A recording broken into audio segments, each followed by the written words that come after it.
Muito bem, vamos para a nossa segunda aula, então, do curso de irradiação. A aula 2 é baseada no tema fluidos e chakras. Na doutrina espírita, o chakra não se chama assim, ele é chamado de... Ai, fugiu o nome agora, só queria falar.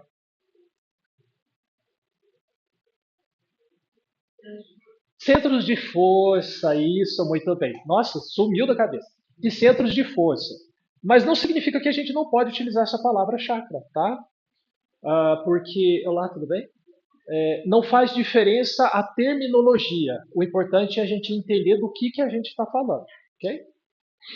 Muito bem. O que são fluidos?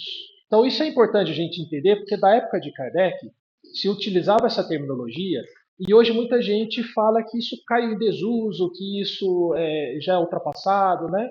Mas vamos entender um conceito.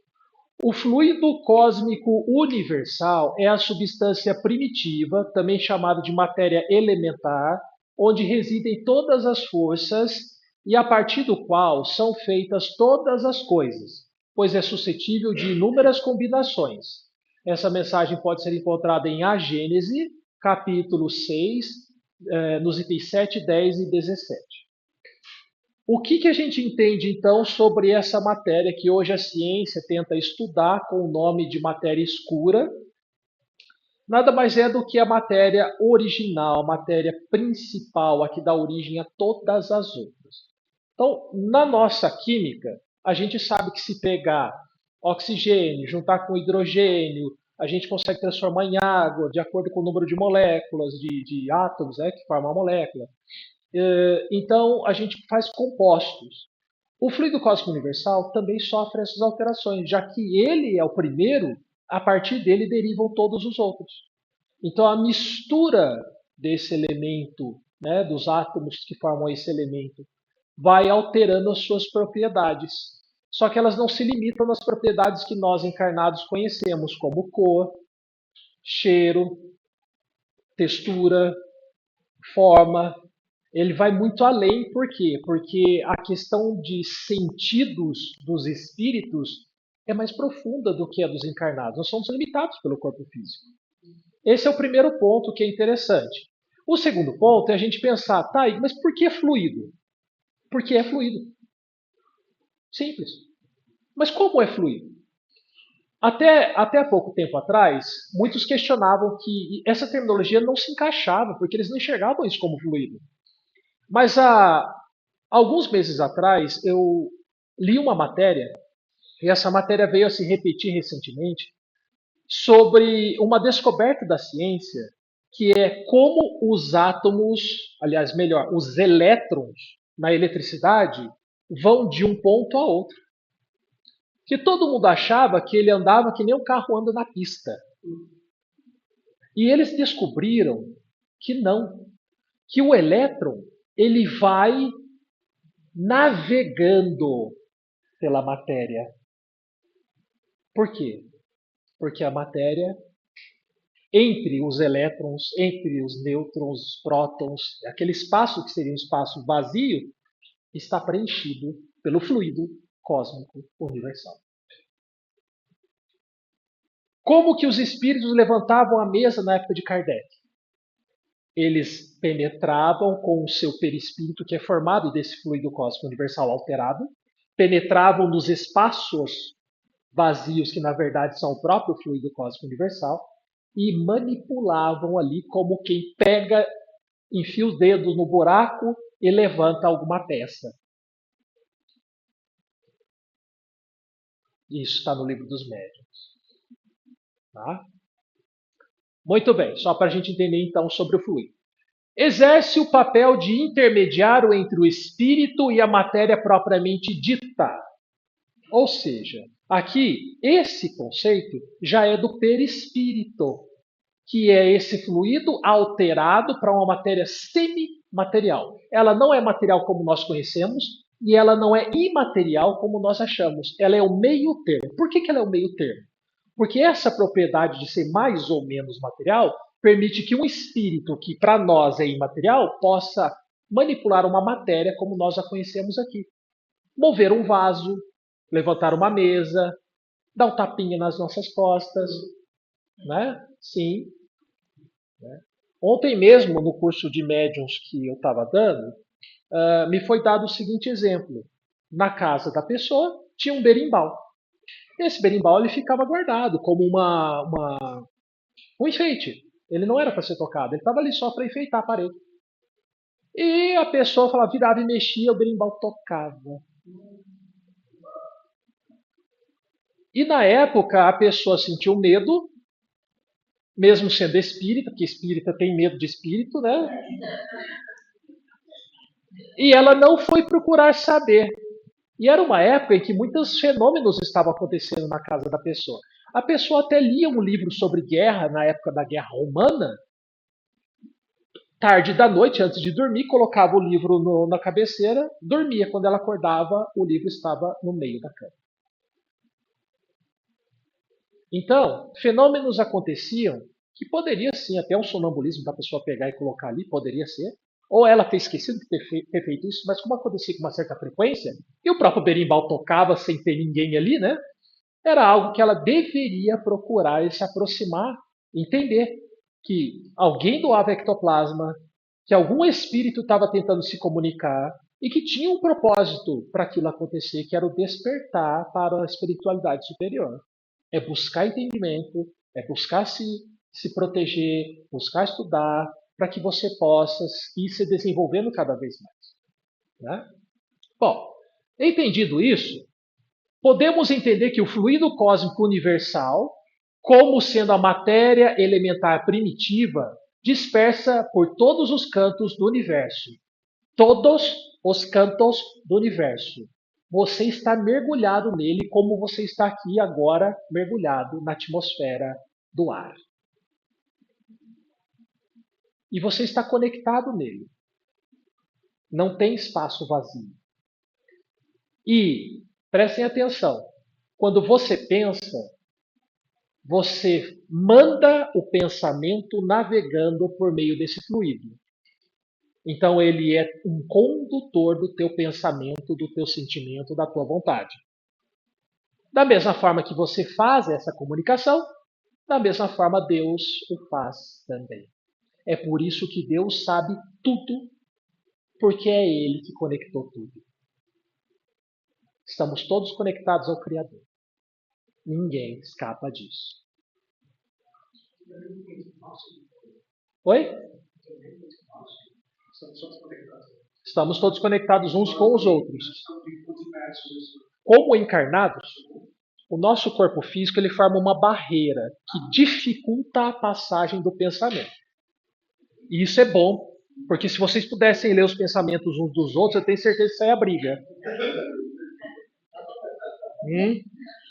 Na hora que ela falou que a moça de rosa lá do fundo, a moça de rosa lá do fundo já falou assim, eu vou esganar essa moça. Né? Brincadeiras à parte, a gente tem que tomar muito cuidado com isso, tá? O corpo físico hoje é uma barreira. Sabe por que ele é uma barreira? Impede que o nosso pensamento possa fluir livremente para chegar ao próximo? Porque a gente está em treinamento de educação do pensamento. Mas, Rodrigo, isso já acontece quando a pessoa treina bastante meditativa e também a própria sincronicidade, que ela acontece naturalmente, mesmo que a gente não tenha percepção. Entendi. Né? Alguém falou que não vinha, mas chegou. E olha só que interessante, gente. Chega, minha filha, chega. Maravilhoso com essa palavra, larguei para vir. Que bom. Que bom. Alguém pode ceder um lugarzinho para ela por aqui na frente, que ela não enxerga direito. Aí dá? Então tá bom. Ok, voltando então. O que a gente está falando? Sincronicidade. Então. No caso da telepatia, é algo que assim poucos têm a capacidade telepática. Se vocês buscarem na internet na época da Guerra Fria, da Segunda Guerra Mundial, a União Soviética investia muito dinheiro nisso. Tem uma médium lá com um vídeo, acho que de 7 segundos dela movendo um objeto com a mente, só que o vídeo levou 7 horas para ser produzido. Ué, por quê? Porque, porque é muito esforço para pouco resultado e a cada, acho que 30 minutos de esforço, ela perdia acho que 1,5 kg, precisava parar, descansar, repor alimentação, hidratação.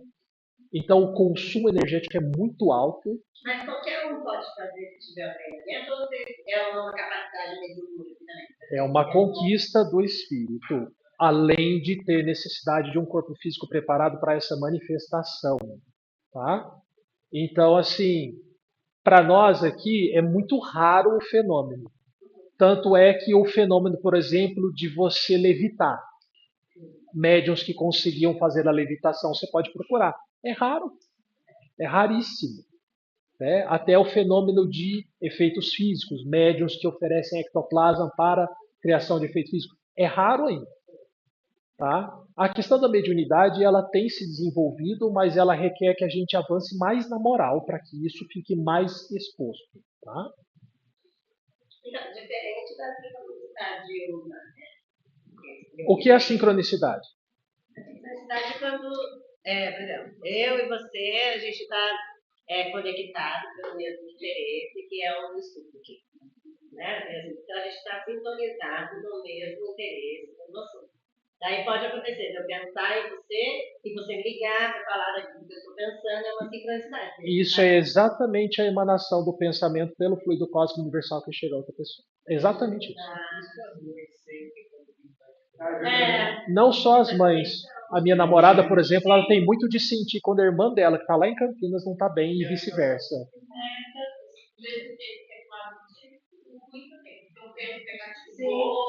Sim. É por isso que eu falei. Tem um bloqueio aqui, que é o corpo físico. Porque se tivesse exposto, a gente ia fazer muita coisa errada. Se a gente pudesse utilizar a capacidade do pensamento, que é criativa, gente, que gera energia, a gente ia, ao mesmo tempo que ia ajudar, ia fazer muito mal. Só vai conquistar essa liberdade de utilizar o pensamento de forma mais livre quando a gente desenvolver a condição moral que nos permite ser revestidos por um corpo menos denso.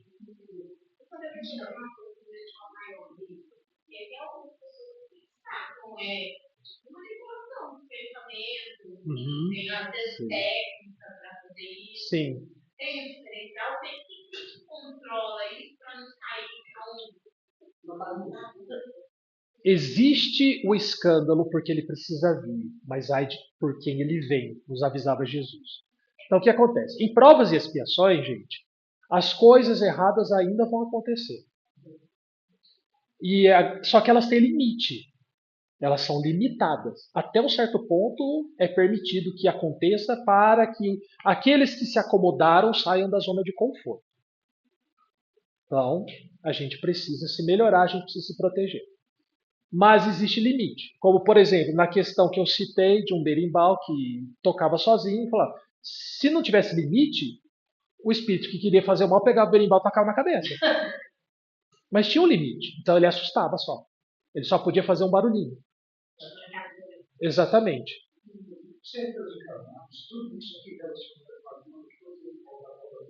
Sim. A pineal é o que está no corpo físico, no centro do cérebro, e que permite a manifestação mediúnica, mas não só a pineal. Há uma característica interessante estudada recentemente por cientistas, que é quem tem a faculdade mediúnica, principalmente de clarividência, apresenta cristais na glândula pineal. Cristais que fazem esse efeito de talvez abrir a conexão para a outra dimensão. Aí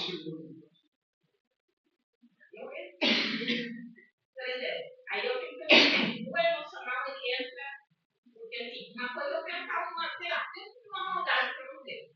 Outra é uma força no óleo, entendeu? Você fala, não, sim. Eu crio aquele pensamento e emana aquilo para você. Certo. O emocional tem mais força do que o pensamento. O pensamento a cápsula. O recheio é o sentimento.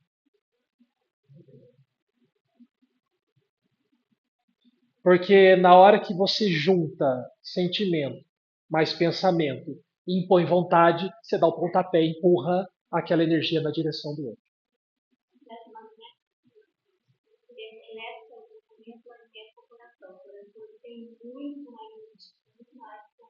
Sim. E esse estudo pode ser realizado tanto por espíritos bons quanto espíritos em condições inferiores. Não vou nem dizer que são maus, são inferiores na moral.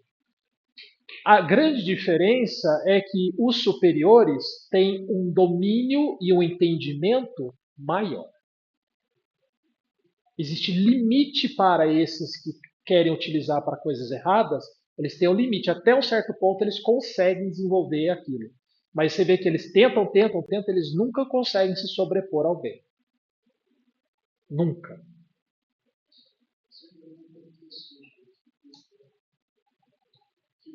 Fisicamente é muito difícil acontecer isso depois. Então, no mundo virtual, isso não aconteceu com essa pessoa que foi a probabilidade de ser um irmão não encarnado é muito maior do que se o fenômeno que ele falou dos primeiros da família.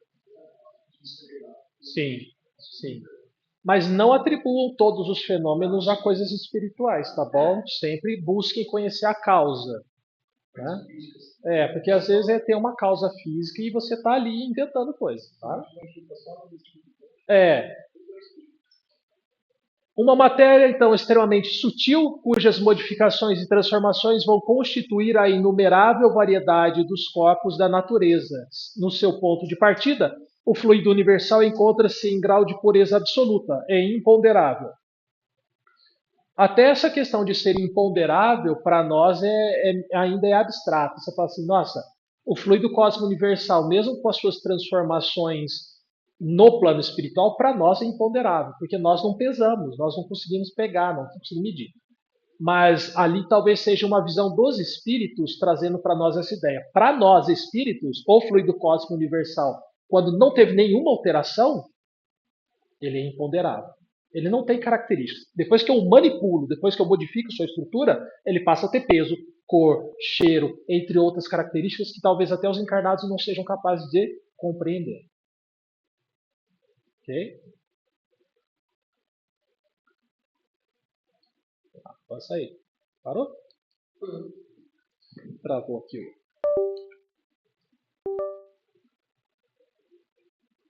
Parou não. Não. Por algum motivo ele parou. Só será que acabou a pilha? Agora foi. Ok. Então aqui nós temos um trinômio para a gente entender. Nós temos na base espírito e matéria, que são os dois primeiros elementos que constituem o universo. Acima deles nós temos Deus, o Criador da vida, o Criador de tudo, da matéria, né? Só que entre o espírito e a matéria existe o fluido cósmico universal, que é esse que a gente considera como semimaterial. É esse que reveste o nosso perispírito, que forma o nosso perispírito. Então, eu sou um espírito, eu sou um elemento. O meu corpo físico é matéria, como a gente conhece aqui na Terra, segundo elemento. Entre o meu corpo e a matéria, que é espiritual, que é o espírito, existe o fluido cósmico universal, que a gente chama de perispírito, uma vez que está revestido aqui e que faz a ligação espírito-matéria. Então são três elementos principais, mas os dois da base são divididos num terceiro. Okay? Entre nós tem o fluido na sua condição primitiva, não alterada. O perispírito está com alteração, já está manipulado. Não sei se vocês já viram na codificação espírita que fala assim, para cada planeta o espírito se reveste de um perispírito diferente de acordo com a estrutura do planeta. Por que é diferente? Porque foi alterado.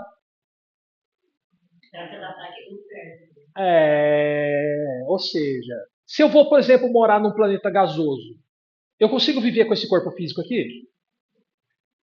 Nem se eu quisesse. Afundava. Então, para cada planeta, a sua estrutura perispiritual. E, consequentemente, se for necessário um corpo físico, a estrutura do corpo físico.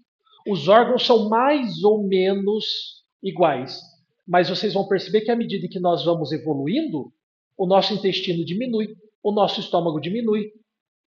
Por quê? Porque a nossa alimentação vai mudando. Muitas pessoas hoje vivenciam a ideia de que você só deve se alimentar de plantas. Os vegetarianos, os veganos.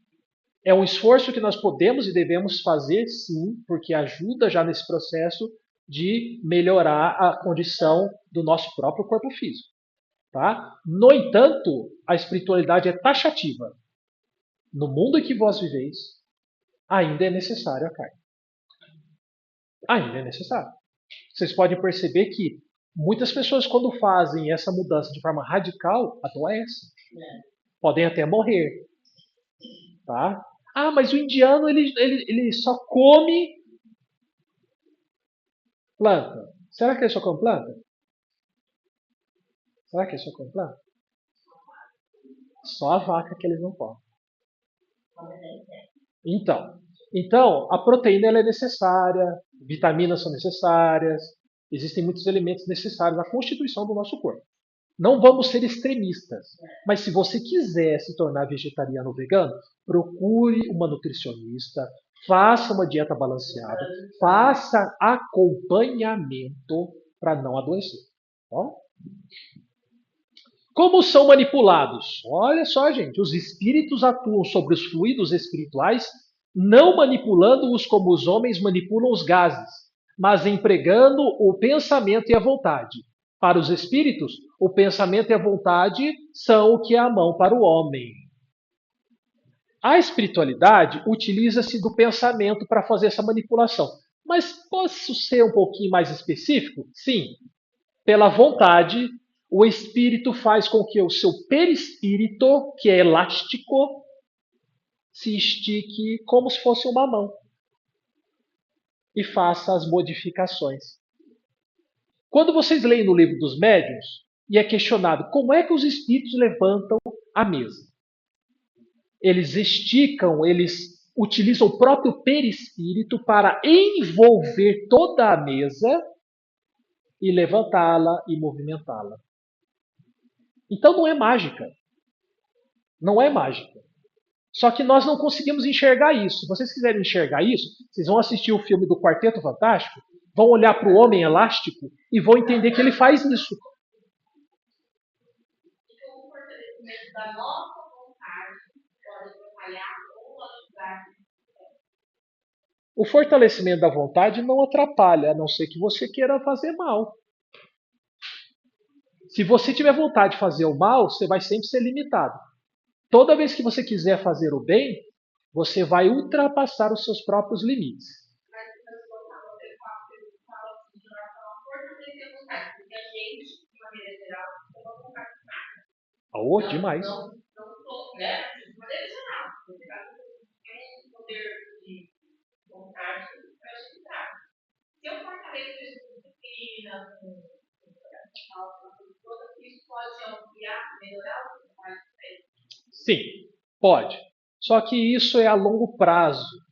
E como encarnados, nós temos tão pouco tempo aqui.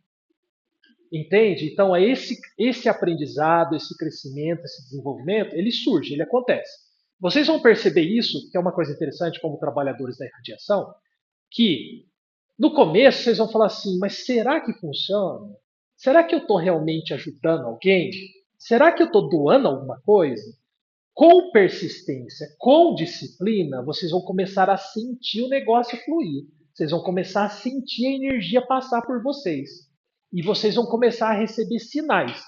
Resposta de pessoas que pediram a ajuda, que entraram na lista para receber a irradiação e que vão dar um retorno para você. Modificou totalmente. Melhorei ou até curei. Vocês vão receber esse retorno, mas aí vocês vão falar, mas será que fui eu que consegui ajudar? Porque nós somos incrédulos, nós somos Tomé. Enquanto a gente não vê e não põe o dedo na ferida, a gente não acredita. Mas eu falo para vocês, tanta coisa já aconteceu, que não tem como eu, pelo menos, falar que não funciona.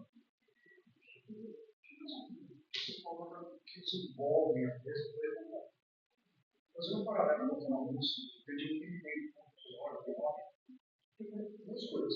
Eles têm que ter permissão para fazer isso, e há um desgaste deles também do lado do espiritual, para eles conseguirem fazer parecimentos. Tem que ter permissão porque o que acontecia na época de Kardec, que eram os fenômenos materiais em maior escala, era para chamar atenção. Tanto é que agora praticamente quase não tem. Tem, mas quase não tem. É bem raro, são reuniões sérias e fechadas. Ou as situações em que a pessoa precisa muito ser assustada para procurar ajuda e entendimento. O que é isso que está acontecendo? Mas são casos bem isolados. No que diz respeito a desgaste, tudo consome energia. Só que é uma energia diferente, não é uma energia muscular. Mas eles ficam cansados por dentro. Sim, sim. Nos casos de materialização dos espíritos, é interessante que muitos deles falavam assim: agora eu tenho que ir. Porque a médium está desgastada, porque eu preciso me recompor. André Luiz tem na sua narrativa várias vezes que ele vai nas regiões das trevas, do umbral, né? E ele retorna para nosso lar que ele precisa descansar, ele precisa tomar um banho e tirar aquelas energias que ficam impregnadas.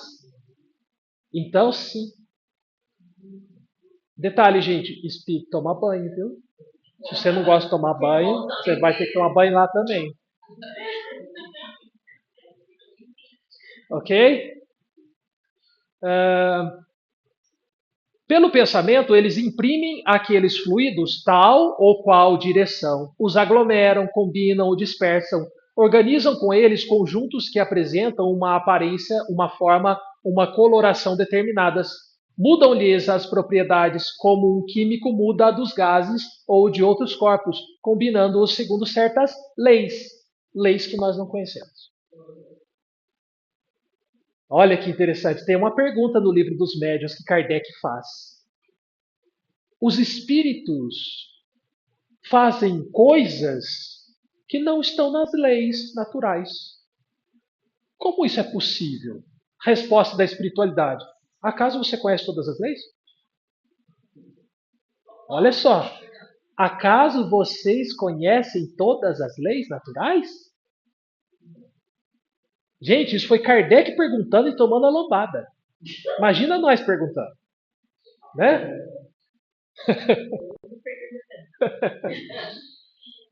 A influência dos fluidos. Se considerarmos agora que os pensamentos atraem pensamentos da mesma natureza e que os fluidos atraem fluidos similares, compreenderemos que cada indivíduo traz consigo um cortejo de espíritos que lhe são simpáticos, bons ou maus, e que, assim, o ar será saturado de fluidos correspondentes aos pensamentos predominantes.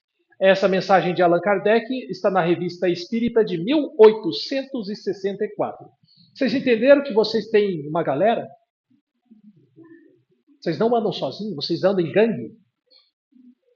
E a questão é quem é essa companhia que vos acompanha. Porque nós podemos atrair realmente aqueles que são afins. A gente pode atrair aqueles que estão passando por perto e sentem afinidade. Nós podemos atrair aqueles que nos odeiam também. Tudo depende de como a gente age, como a gente pensa, como a gente vive. Tá? Então, conhece-te a ti mesmo e acrescento, e corrige-te a tempo. Por quê? Oi? Perfeitamente. A questão da moral impede que você emane o pensamento recheado do sentimento equivocado. Porque quando você só pensa, eu não gosto de fulano, ainda dá tempo de você corrigir. Quando você recheia, ele queria que fulano morresse. Aí você já colocou aquele recheio que o obsessor fala, adorei. E quando você emana, coloca vontade nisso, pronto. Você se conecta de tal forma que é difícil desconectar depois, gente. Tá? Pode? Pois não? Ó, isso a nível espiritual. No coletivo também acontece? Claro, claro. Tipo assim, uma onda de medo. Sim. Todo mundo começa a sentir medo. E você vai viver uma pandemia. Sim. A pandemia gerou uma onda de medos. Eram poucas as pessoas que não tinham medo mesmo do que ia acontecer, se ia desencarnar ou não, se ia perder ou não um ente querido. Mas não só na pandemia. Existem registros, vocês podem pesquisar no Google, de histeria coletiva. Sabe o que é isso? Processos obsessivos em cidades inteiras. Pessoas saem desesperadas às ruas, com histeria, gritando, enlouquecidas. Tem registros na história da humanidade.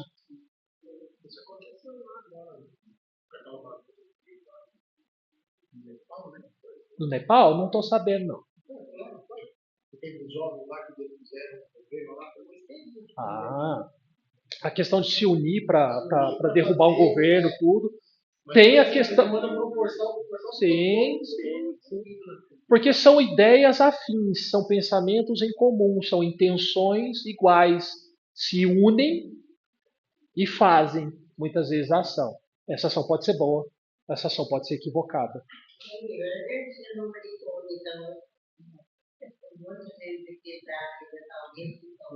É que no caso de manicômio, até mesmo penitenciária, é uma coisa interessante que é assim. Como são os que estão com perturbações mentais e até com questões morais muito deficientes ali, a espiritualidade tem um cuidado mais direcionado aos mais necessitados. Então, existe um isolamento, existe proteção, ninguém está abandonado, né? Porém, quando eles veem que nós estamos provocando isso e gerando a questão, vamos supor, vou pegar um exemplo.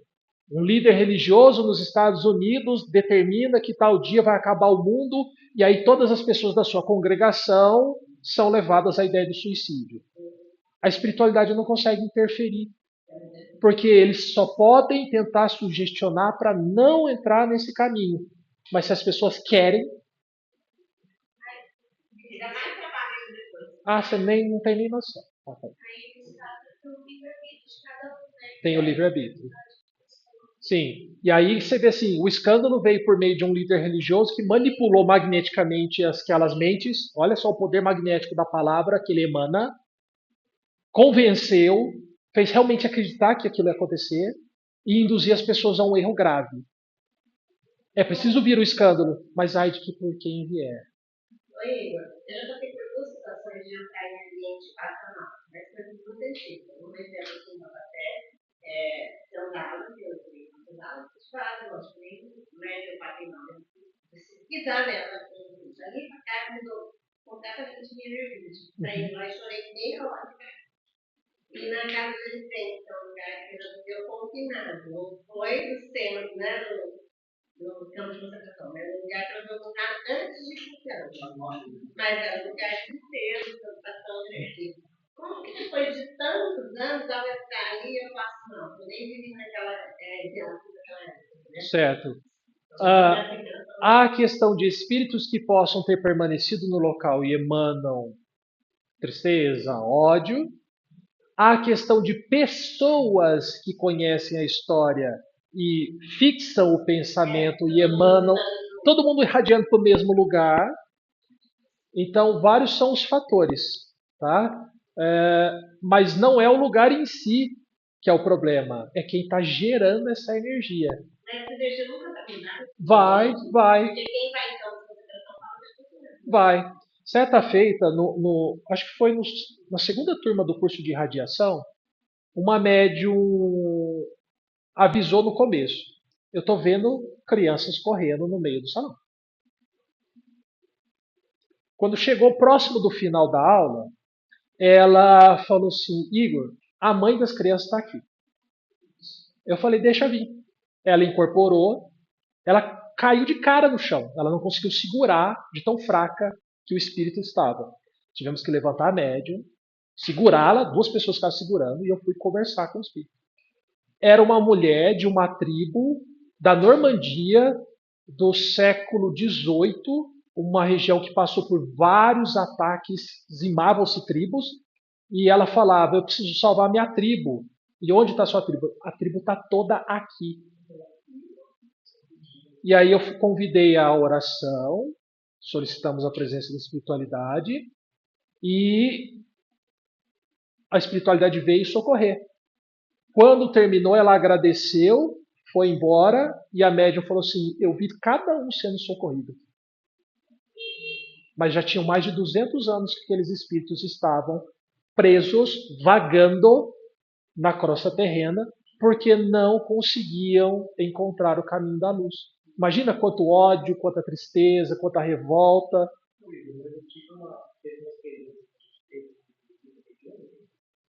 E vi um cristão que morreu na arena. Eu estava sentindo a dor. Estava sem língua, não podia falar. E isso, 1000 e tantos anos atrás. Aí recuperou, ele foi embora, tinha esse grupo dele que estava tudo lá. Aí veio um senhor de Deus seguinte, foi e cortou a língua. Muito bravo, não queria conversa. Aí chegou uma hora que apareceu a imagem de Jesus para ele, braço aberto, ele desmaiou. Para poder ser levado, mas ao tempo que eles estavam correndo atrás dele, né? Sim. São 200 anos real. Sim. Então, gente, quando nós desencarnamos, nós continuamos a ser quem nós somos. Se você desencarnar com ódio, se você desencarnar com mágoa, se você desencarnar com sentimentos negativos, você vai conservar isso lá. Por isso que Jesus fala, vai e perdoe quando você está a caminho. Porque aqui encarnado é muito mais fácil do que você desencarnar e querer obter perdão ou perdoar. Por quê? Porque junta todos os fatores de vivências de outras encarnações. Aí você fala, eu não perdoo fulano aqui porque ele fez tal mal para mim. Você desencarna e descobre que teve mais coisa, fica mais difícil. Somam-se os problemas. Então perdoe enquanto você está a caminho. É agora ou nunca, gente. Tá? Muito bem. Fluido espiritual versus o vital. O fluido animal, também chamado de vital, é o que dá vitalidade ao corpo físico. E o fluido espiritual é o que envolve o espírito, formando o perispírito, o corpo espiritual.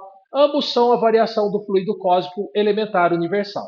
De uma forma bem simples, o fluido vital é o que faz o seu sistema digestivo, o seu coração bater, tudo funcionar. É o combustível do corpo orgânico. E o fluido espiritual, esse é uma energia do espírito que ele utiliza para se revestir de outra matéria, que é a matéria espiritual, e que ele pode transformar em muitas coisas. Ok? Ele é mais sutil. Muito mais. De matéria, mas ele tem mais poder. Sim, sim, porque ele atua direto no espírito, direto no perispírito. Enquanto que o vital, ele é para o corpo orgânico, ok?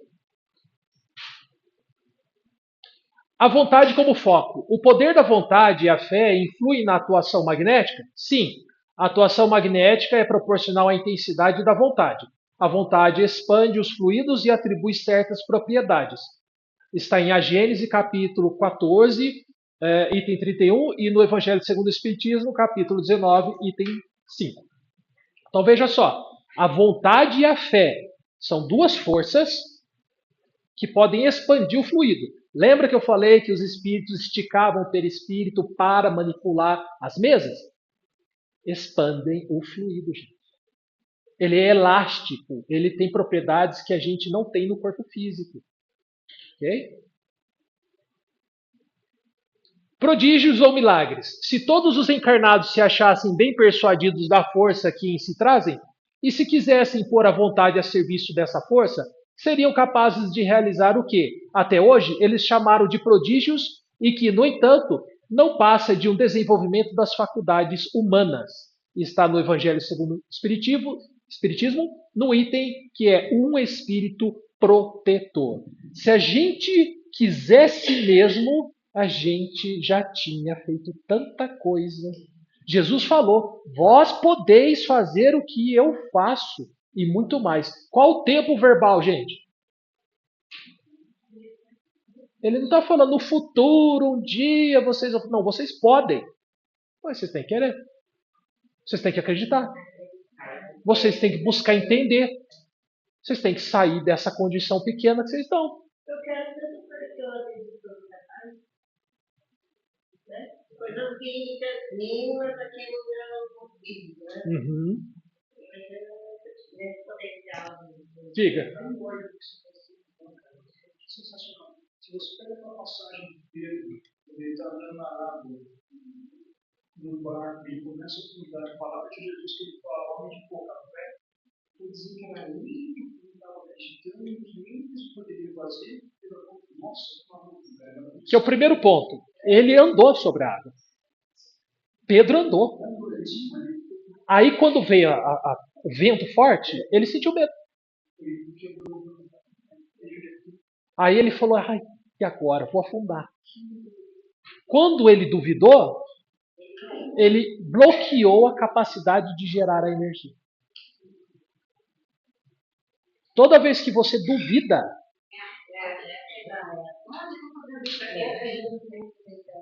você vai dar um passe e você fala, mas será mesmo que eu estou... Pronto, você já cortou o passe. Ou você entra confiante de que eu não vou fazer sozinho, mas eu vou ser amparado e eu vou ajudar. Ou você entra determinado a servir, ou você não vai conseguir. Entende como a gente é tão limitado? Porque nos falta ainda confiar. Confiar em Jesus. Então, assim, né? O leve pensamento já de todo mundo. Sim. Sim. E isso vai.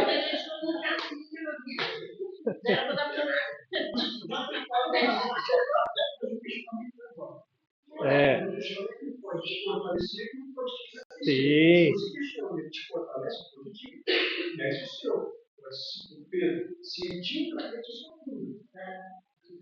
E outra. É a dúvida abre brecha, isso.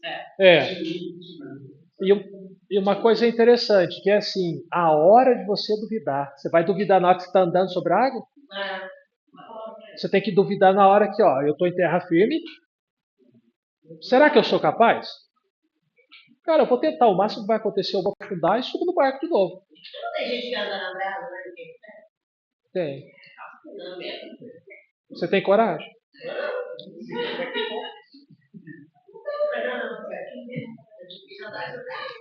Tem quem deite sobre uma cama de pregos. Tem o lado da física, mas tem o lado da pessoa acreditar que ela é capaz de fazer aquilo. Porque se você não acreditar, nem tentar você vai fazer. Né? Força motriz. A vontade não é um atributo especial do espírito. É o pensamento chegado a um certo grau de energia. É o pensamento transformado em força motriz. A vontade é quando você já coloca o impulso para a coisa acontecer. Emmanuel diz no livro Pensamento e Vida que a vontade é a gerente da mente. Ó, o cargo dela, ela gerencia tudo. Sem vontade, nada acontece. Entende a importância da vontade? Comunhão de pensamentos. Comunhão, gente, você sabe o que é comunhão? Não é comer a hóstia, não. Comungar. Comunhão é quando você tem uma união de pensamentos, uma afinidade. Então, uma assembleia é um foco onde irradiam pensamentos diversos. É como uma orquestra, um coro de pensamentos onde cada um produz a sua nota. Disto resulta uma porção de correntes e de eflúvios fluídicos dos quais cada um recebe a impressão dos sons pelo sentido da audição. Vocês já foram num concerto de uma orquestra? Se um deles parar de tocar, atrapalha a orquestra?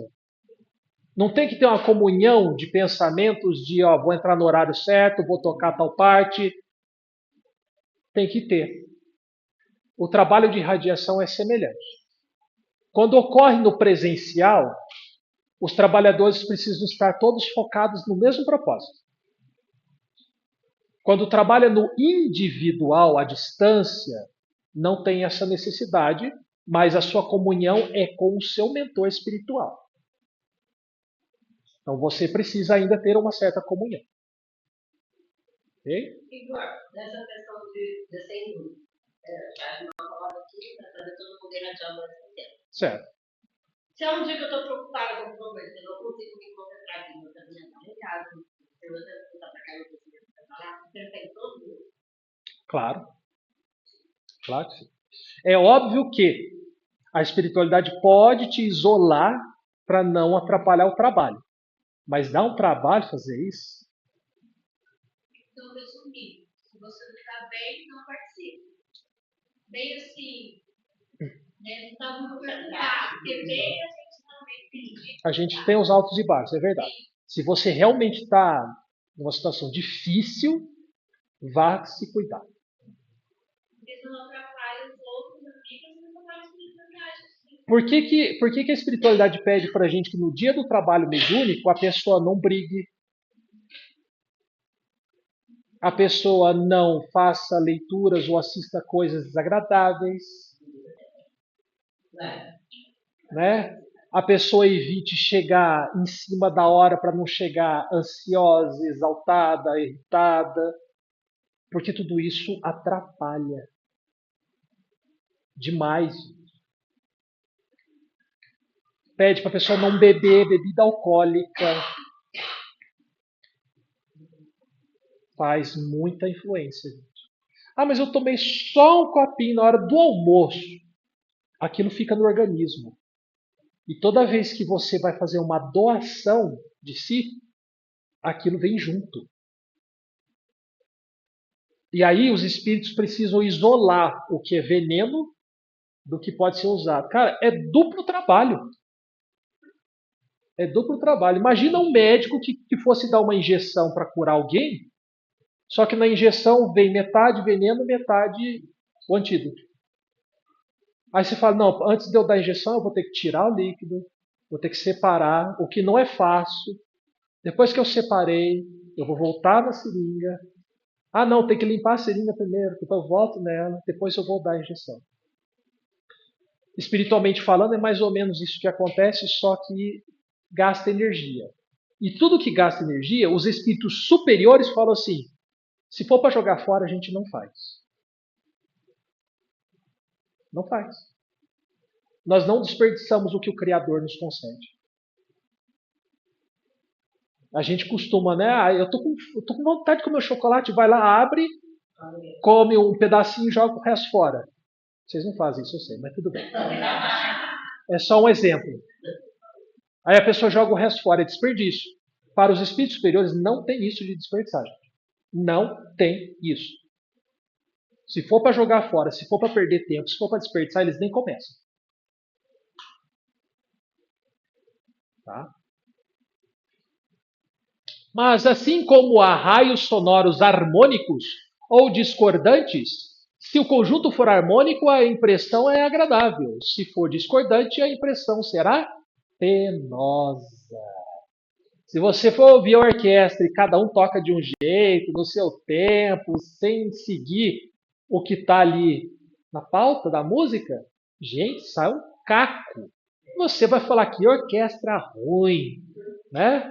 Mas o que falta ali é harmonia. Então, passei aqui. Se o pensamento coletivo adquire força pelo número, um conjunto de pensamentos idênticos, tendo o bem por objetivo, terá mais força para neutralizar a ação dos espíritos. É o que nós falamos. Você pensa em comum, você se une com outras pessoas, você emana a mesma energia, o efeito é mais positivo, é maior, ele se amplifica. É por isso que Jesus falou que onde tiverem dois ou mais em nome dele, lá ele estará.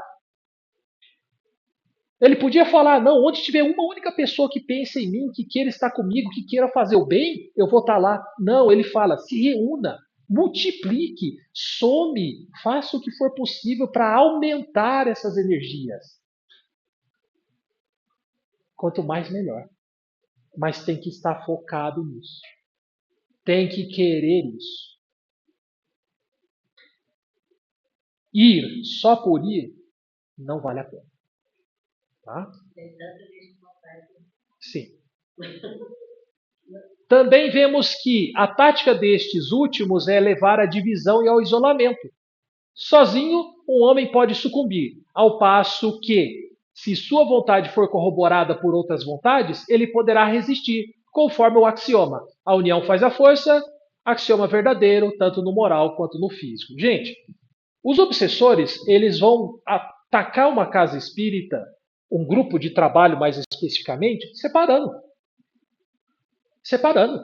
Fazendo você acreditar que você é o mais importante, que você é o único que é necessário, que os outros não prestam, que só você está focado no trabalho. Eles vão criar divisão. Ao criar divisão, eles estragam o trabalho. O trabalho acaba. Eu já vi grupo mediúnico acabar. É muito triste. Um trabalho criado para servir para o bem, em que a briga de egos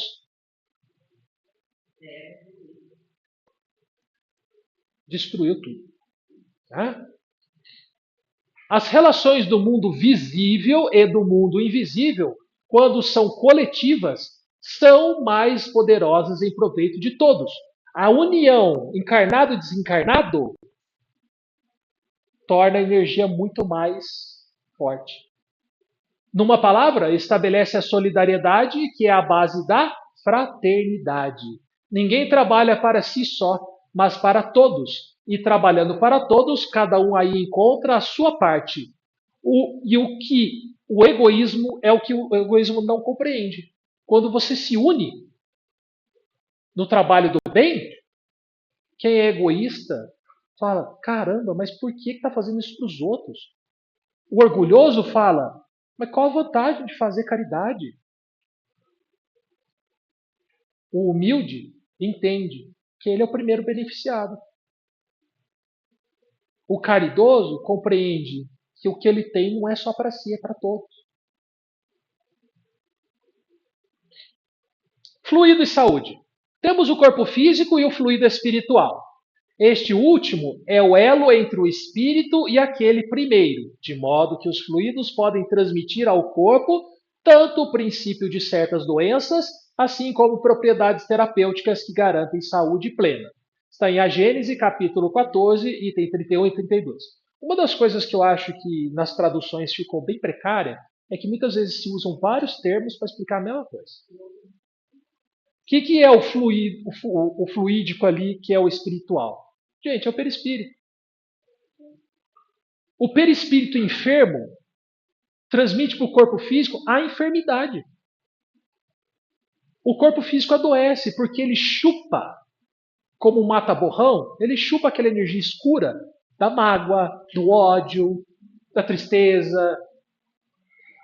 E o corpo físico vai expelir sob a forma de doença. Quando ocorre a doença no físico, já é a parte boa, não é a parte ruim. Você já está curando a sua alma. Só que o problema é que o ideal é que a gente não tivesse que expelir isso. Que a gente não tivesse uma alma doente. Só que a nossa alma, ela puxa essa energia negativa toda vez que você tem um sentimento negativo com alguém ou com alguma situação. Então, se a pessoa fala assim, eu tenho raiva desse governo. Puxa vida, o governo não está nem sabendo que você tem raiva e você está adoecendo. Em vez de você sentir raiva, pensa no que você pode fazer para ajudar a mudar para melhor. Pense nas suas atitudes. Se você não fura a fila, se você não passa no sinal vermelho, se você dá bom dia para todo mundo, se você é educado, entre outras coisas. Porque se você não mudar você, não adianta você querer que o governo, que as nações sejam melhores. Começa em mim a mudança que eu espero ver no outro. Mas começa em mim.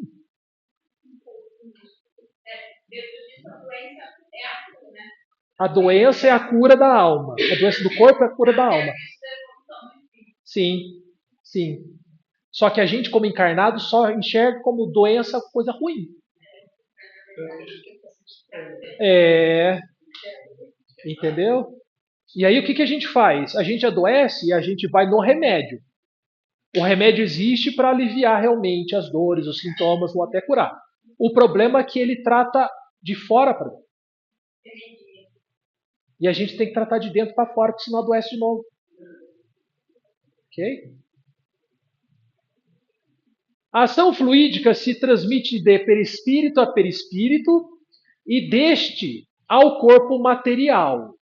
Opa! A ação fluídica se transmite de perispírito a perispírito. Como assim? Tem mais de um perispírito?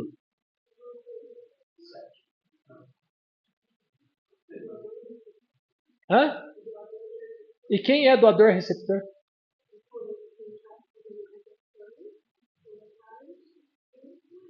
Essa menina é boa, anota o nome dela aí.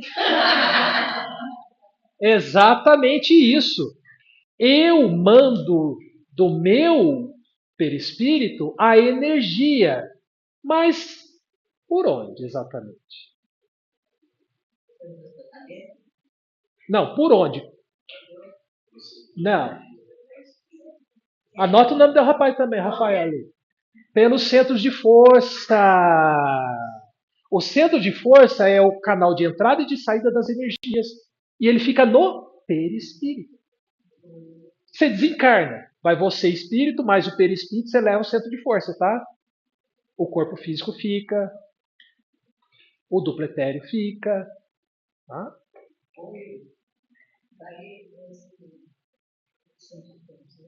Chakra. Pode chamar de chakra. Depende. Você que sintoniza. Então, mas é isso. A fé a gente sintoniza. E daí você está lá, dando as águas. Aí de repente perde a fé. Essa caiu a fé, cortou a conexão, é isso? De certa forma, sim. O que acontece é que a fé que você tem, a certeza que você tem de que é capaz de fazer aquilo, cria a condição. No caso de Pedro, fez com que o fluido cósmico universal se materializasse debaixo de seus pés. É como se ele criasse uma ponte sobre a água. De novo, a conexão com a fonte divina é você quem faz. Você que escolhe. É através da fé. Só que a fé pode ser em várias áreas, não necessariamente com o divino. Fé é crer. Você pode crer em várias coisas. Não necessariamente é Deus. Se você atribuir que fé é só para Deus, então você está criando um novo conceito para a fé. Então, naquele momento a fé dele naquele momento não era em Deus. Jesus perguntou para ele: Tu crês? Tu crês que podes? O que Pedro fala? Senhor, manda que eu vou. Ele acreditou em Jesus. A fé dele era em Jesus. A fé dele era nele. Quando bate o vento, ele fala: o vento vai me derrubar. Pronto, perdeu a fé. Afundou. Aquela passagem que revela essa parte da manipulação dos fluidos tem vários sentidos. O principal sentido não é esse. O principal sentido é como nós balançamos no momento das dificuldades. Eu tenho fé quando está tudo bem. Quando vem a provação, é como a tempestade que faz com que eu afunde, porque eu perco a fé de que eu sou capaz de vencer, de que Deus está me apoiando. Eu acho que hoje esse é o maior problema da humanidade. Eu falo isso pela experiência da educação. Porque a gente está vendo um mundo onde as pessoas estão cada vez mais tendo problemas mental, né? Desenvolvendo ansiedade, depressão e dificuldade de sintonizar com o seu sentido de vida, com os seus propósitos, né? E de crer em si mesmo. Então, acho que é o momento mais difícil que a gente tem é esse da humanidade, porque hoje a gente tem recursos tecnológicos, tem medicamentos, tem ciência, um monte de coisa que contribui. Mas quando você perde o sentido daquilo que você faz, você antes acreditar, deixa de acreditar, é o que é mais difícil. Então, e assim, aí quando eu não entendo nada de neurociência, mas aí você falando, eu começo a pensar, porque a depressão é de fato uma doença, que antigamente as pessoas acreditavam que era, mas é. Então, a doença física da depressão é que ela interfere nos nossos neurotransmissores, né? No serotonina, no hormônio e tal. Então, é um caso físico, né, que interfere. Mas minha doença do espírito, já a minha a minha pouca conexão, a minha pouca fé, né? Eu falei que perdi, diminuí minha fé nesse período fazendo, não era deixar de acreditar que existe um Deus algo maior. É deixar de acreditar em mim, no meu potencial, na minha conexão com Ele, no meu merecimento. Sim. Então, como lidar com tudo isso nos dias de hoje e evitar que mais pessoas continuem passando por essas doenças mentais pelo qual eu ainda estou passando. Eu ainda não me recuperei 100% do que eu era antes. Nem sei se um dia eu volto a ser igual era, né? Sim. Mas aí junta tudo aqui dentro da casquita, a gente começa a pensar tudo isso. As questões que a gente estuda aqui, que a gente vê, que é do espírito, que é do problema do espírito, de crença, de fé, de religião e de acontecimentos do dia a dia, né? O Victor Freitas já falava disso lá atrás, em 1940,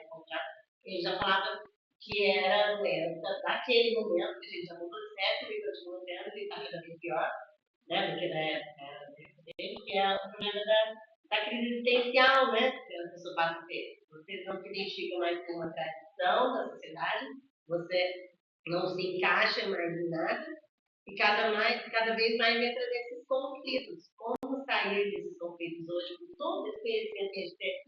Tudo isso que a gente está falando.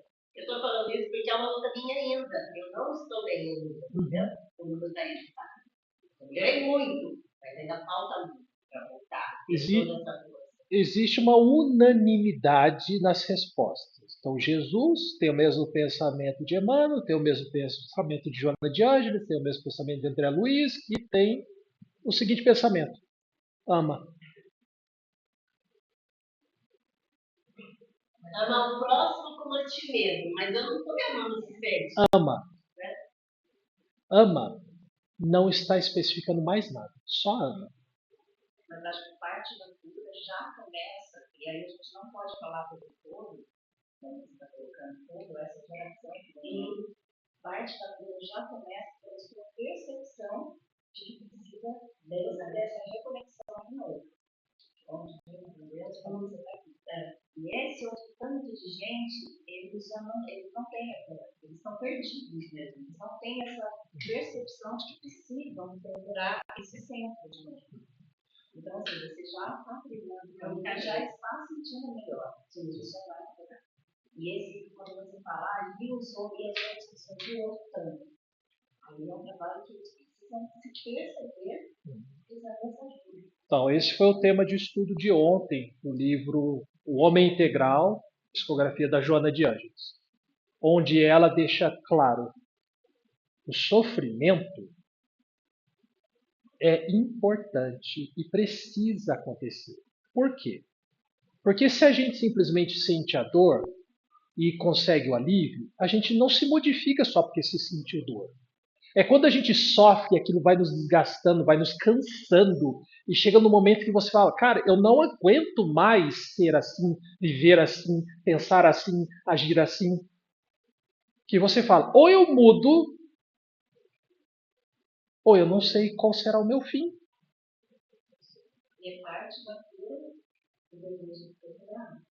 Exatamente. Aí ela coloca a vontade como sendo veículo para você começar a trilhar essa subida de volta. Você tem que voltar para a superfície. Sai do seu mergulho que foi lá no fundo, você já viu que está errado lá, já fez a limpeza que precisava, agora você tem que subir de novo. E ela fala uma coisa interessante. Nós somos criados para sermos felizes. A felicidade é o nosso destino. É um estado natural. A infelicidade não é natural. Se você está infeliz, é algo que está errado e que você precisa mudar. Precisa corrigir. Tá? Todos podem vencer depressão, ansiedade, qualquer problema de ordem mental. Mas para isso é um processo. Você não precisa fazer isso sozinho. Isso é extremamente importante. Tem gente que acha que tem que fazer isso tudo sozinho. Não. Ajuda de amigos, familiares, terapeutas, todos os que puderem estender a mão e auxiliar, facilitam esse processo. mas o resultado só é conquistado mediante o meu esforço. Vontade. Tudo gira em torno da vontade, que é a gerente da mente. Quer vencer um vício? Vontade para sair dele. Se não tiver força de vontade maior do que o vício te domina. Você tem que, todos os dias, olhar para aquilo que te incomoda e falar assim: não aceito mais. Vou fazer o meu esforço hoje para não sucumbir.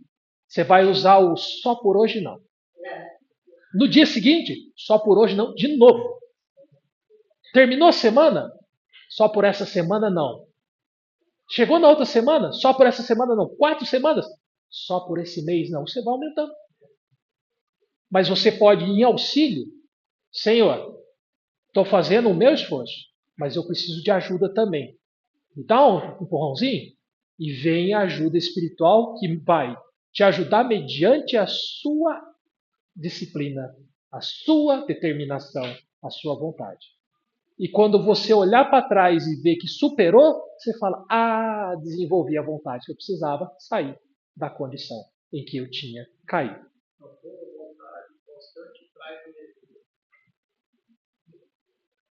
É dar o primeiro passo, né? É a ação do primeiro passo. Ok? 3 tipos de doação fluídica. Nós temos a do fluido vital, que os magnetizadores no passado utilizavam, eles doavam só magnetismo, só energia vital do corpo físico.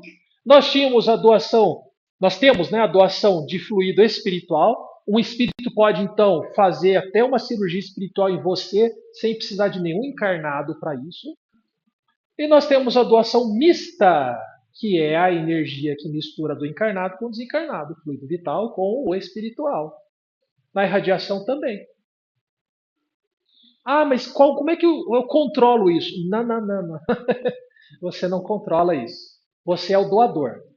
O seu mentor, que trabalha em conjunto com você, que faz parte do grupo todo que você vai estar trabalhando, ele vai saber o que você tem para doar, o que ele tem para doar e o que pode se somar com o restante do grupo para a melhor ação. Então é ele que vai manipular essa energia. Você só doa. Você não garante resultado de cura.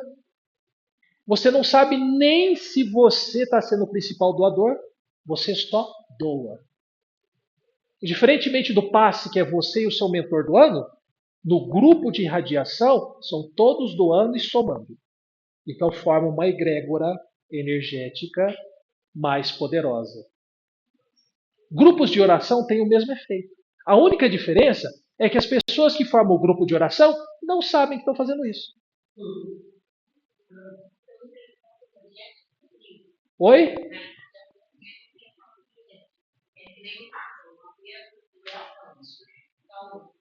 Tem a troca energética no sentido de que você doa e, se for preciso você recebe da espiritualidade para repor. Tem.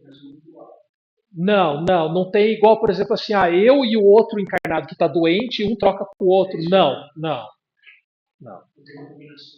É mais ou menos o que ocorre na chamada entropia, em que você tem, por exemplo, a diferença de temperatura entre 2 corpos. Um está com os elétrons rápidos porque está quente, o outro está com os elétrons bem devagarzinho porque está frio. Quando você conecta os 2 corpos, a passagem dos rápidos para os lentos agita os lentos, mas a passagem dos lentos para os rápidos acalma os rápidos. E há um equilíbrio. Ok?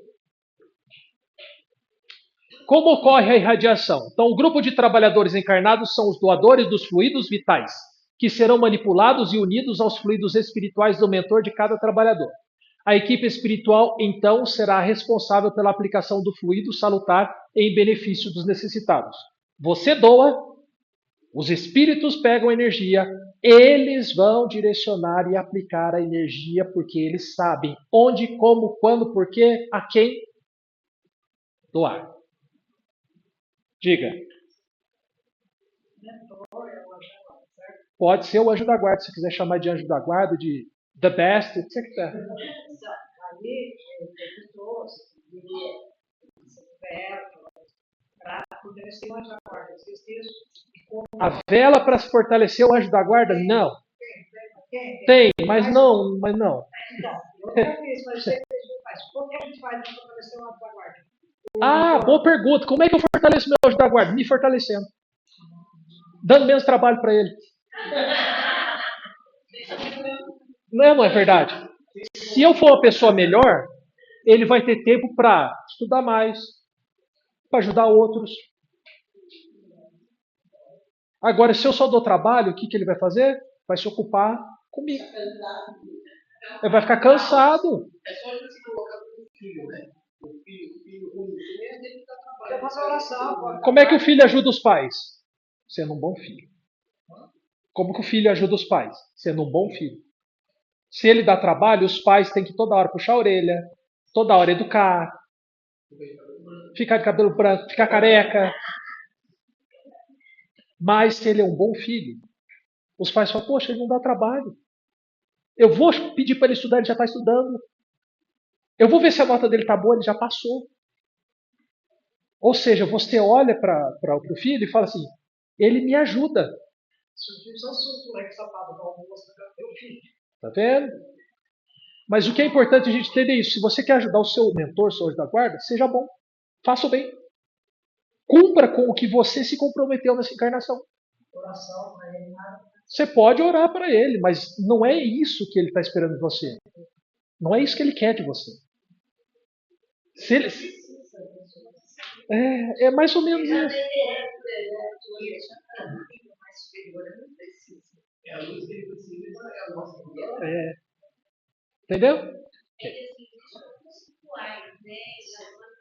Tem. Que pregam isso. É simbolismo, né? Isso. Não adianta você estar rezando, rezando, e depois aparecer uma pessoa que tinha um copo d'água na sua porta, dando um exemplo. Você fala assim, vai ser sabioso, vai assistir minha novela, isso aí. Você fica achando como? Nada. Né? Por exemplo. Que foi o que aconteceu com Simão Pedro. Tem um livro do Chico que conta a história de Simão Pedro, em que ele estava na casa do caminho, aliás, acho que estava na casa dele, e bate a porta da casa dele, pessoas pedindo ajuda, mas eram pessoas que ele conhecia que eram de má vida. E ele espanta e fecha a porta. E vai para os fundos da casa, onde ele sente a presença e aparece Jesus para ele. Já desencarnado, aparece para ele. E ele fala, Senhor, o que eu posso fazer para te ajudar? Né? Eu estou aqui para servir. Jesus fala assim, volta lá e acolhe fulano. Volta lá e faz o que eu te ensinei, criatura. Porque, gente, viver o Evangelho é viver o que Jesus ensinou. Não é ficar contemplando os outros com oração só. É lógico que a doação da irradiação ajuda. Mas eu preciso agir também. Eu preciso ser bom. Eu preciso, além do momento em que eu estou na casa espírita ou que eu estou em algum trabalho espiritual, fora dele, ser também espírita. Ser, acima de tudo, cristão. Ser cristão aqui dentro é muito fácil.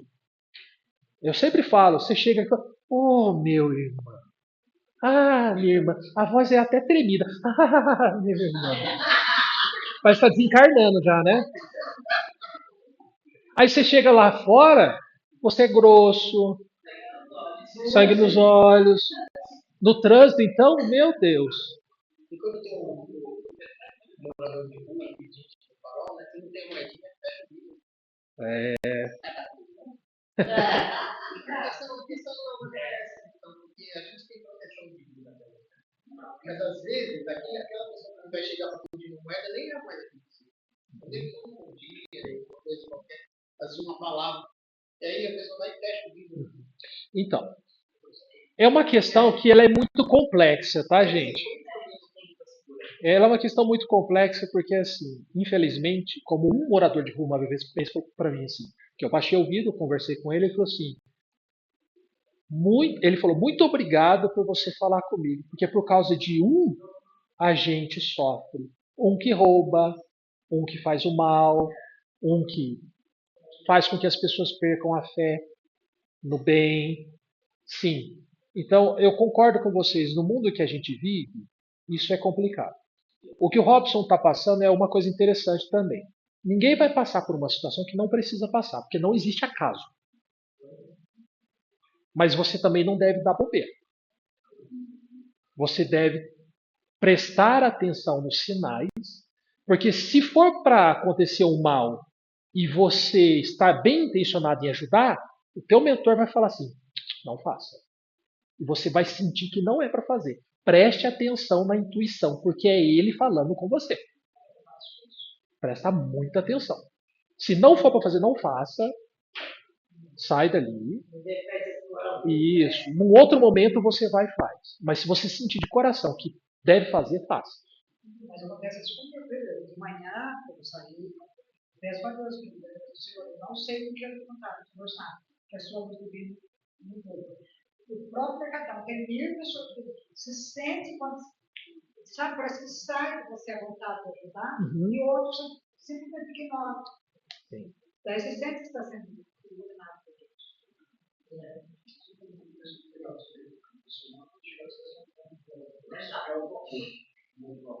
Mas uma outra coisa que eu vou falar do conhecimento, por exemplo, o adoecimento do perispírito é o último nível da doença. O adoecimento vem do corpo físico para o perispírito e pode ser do perispírito para o corpo físico. A doença é sempre do espiritual para o físico. Espiritual para o físico? Sempre.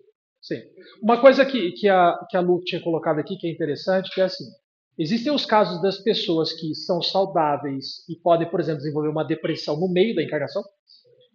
Ela não tinha isso antes. Ela adoeceu por algum motivo, algum acontecimento, algum problema de ordem psíquica que envolveu todo aquele acontecimento e ela adoeceu. O corpo físico manifestou porque ele puxou do espírito, certo? Então ele já está fazendo a limpeza, só que esse processo adoeceu o mental. Calma aí. Uma coisa de cada vez. Mas a pessoa pode nascer com um problema físico. Ela pode nascer, por exemplo, com a predisposição já para ter a depressão. Certo? Mas aí, nesse caso, ela já veio para essa encarnação com essa mancha, com essa enfermidade no perispírito. Então ela já carrega isso e o corpo já está fazendo o trabalho de limpar desde pequenininho. Só que se ela não buscar ajuda, se ela não receber ajuda, ela pode passar a encarnação inteira naquela situação. O perispírito não traz saúde agora, né? Não. Exatamente. Então tem todo marcado. É.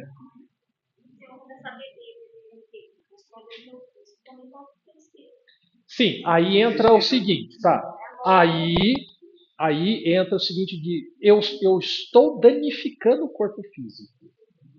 Aí eu estou causando um problema que pode passar para o perispírito e eu posso apresentar isso lá no plano dos desencarnados, no plano espiritual, e até na próxima encarnação trazer também como consequência.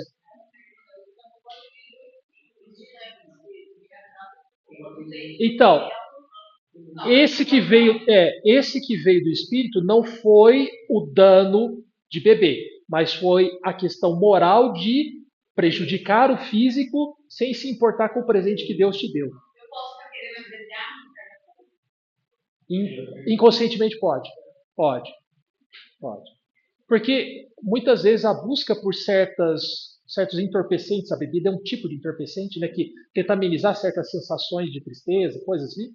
Essa busca, ela pode ser de forma inconsciente uma tentativa de fugir do problema.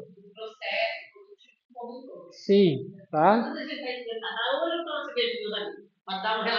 Como se beber fosse o remédio para o meu cansaço, entendeu? Muitas pessoas ainda pensam que é assim que funciona. É como se você deixasse de fazer o que precisa ser feito internamente para poder ficar fora uma distração. A minha namorada, ela tem um conceito que eu acho que é fantástico. Eu acho que é fantástico. Em vez de beber, como muitas pessoas fazem para relaxar, sabe o que ela faz? Ela fala assim, sábado é dia de mim. Ela se cuida. Ela faz as coisas que ela gosta. Ela se dedica naquele dia para fazer as coisas que são só para ela. Para que ela tenha um equilíbrio da sua semana. Que ela possa doar também, né? Porque você só doa o que você tem, né? Se ela está em equilíbrio, ela vai ter equilíbrio. Por que no passado, na época de Jesus, tinha o sábado você não pode fazer nada? Religiosamente eles modificaram muita coisa, mas a ideia inicial era, cara, você precisa parar de trabalhar para ter um dia para descansar, para fazer coisas boas. Aí tentaram associar isso com o quê? Com divindade. Então você não podia nem carregar nem meio quilo. No Shabat você não pode carregar peso. Quando a Igreja Católica assumiu, ela mudou o dia, ela mudou para o domingo. O dia do Senhor é o domingo. Então tem que ter o dia do Senhor porque você tem que ir na missa. Mas a ideia não era você frequentar o centro religioso. A ideia era você fazer o bem. Você quer trabalhar? Você vai trabalhar em uma coisa que alimenta a alma. Entendeu? Então foi distorcido esse conceito. A gente precisa ter uma pausa, gente. Mesmo no trabalho, que a gente vê lá no Brasil, né, que a gente vai continuar trabalhando e a decisão não tem que descansar. Sim, sim. Em algumas situações os espíritos vão falar, pode parar. Você não aguenta. Você ainda precisa descansar, precisa se alimentar. Porque o espírito não dá saltos. Ai, desencarnei, agora eu só vou volitar. Não. Não. Você vai rastejar bastante tempo ainda. Médium de cura. O poder de curar pode ser desenvolvido por exercício? Olha que legal que a nossa amiga perguntou, né? A questão de você exercitar e tentando e praticando. Está em A Gênese, capítulo 14, item 34, e na Revista Espírita também, de novembro de 1866. Sim, embora condicionado por fatores fluídicos relativos ao corpo físico e ao nível evolutivo espiritual do ser, o médium de cura propriamente dito é raridade na Terra. Então, primeiro, pelo exercício, pela prática, pela boa vontade, eu posso me transformar em um médium de cura, limitado ao que o meu corpo físico pode manifestar hoje. Quem já vem com o corpo físico preparado para exercitar a mediunidade de cura, é muito mais fácil. Sim. Exatamente, tá? Dependendo a mediunidade curadora de uma disposição orgânica, ou seja, lembra, a glândula pineal precisa ter a adaptação para poder manifestar a mediunidade, muitas pessoas a possuem, ao menos em germe, que fica em estado latente por falta de exercício e de desenvolvimento. Olha que interessante. Quando eu comecei nos trabalhos espirituais, eu não tinha nada de mediunidade. Nada, zerado. No entanto, eu comecei por vontade, por disciplina, por doação de amor, no passe, cromoterapia, até chegar hoje na irradiação. E hoje eu vejo a diferença. Posso me chamar de médium de cura? Não. Mas eu entendo que eu estou desenvolvendo a capacidade aos poucos.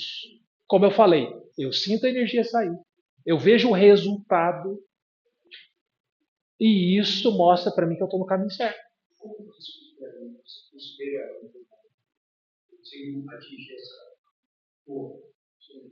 Para mim, o médium de cura é como Pedro, que cura com a sombra. Que cura com a sombra. Subindo as escadas, havia um homem com problemas nas pernas. E ele pede: você, seguidor do Nazareno, me dá uma esmola. E Pedro passa e a sua sombra toca o homem. E aquele homem, pela voz de Pedro, que diz: amigo, eu lhe dou muito mais do que pedes, levanta e anda. E ele sai andando. Então, o médium de cura é aquele que, independente do momento, da condição e até mesmo do toque, é capaz de efetuar a cura do seu próximo. Jesus curava à distância. As pessoas faziam fila para quando os apóstolos passavam, para que eles tocassem nas sombras dos apóstolos. Alguns eram curados, mas não todos. Porque não é o único fator de ser médio de cura o que vai trazer a cura ao outro.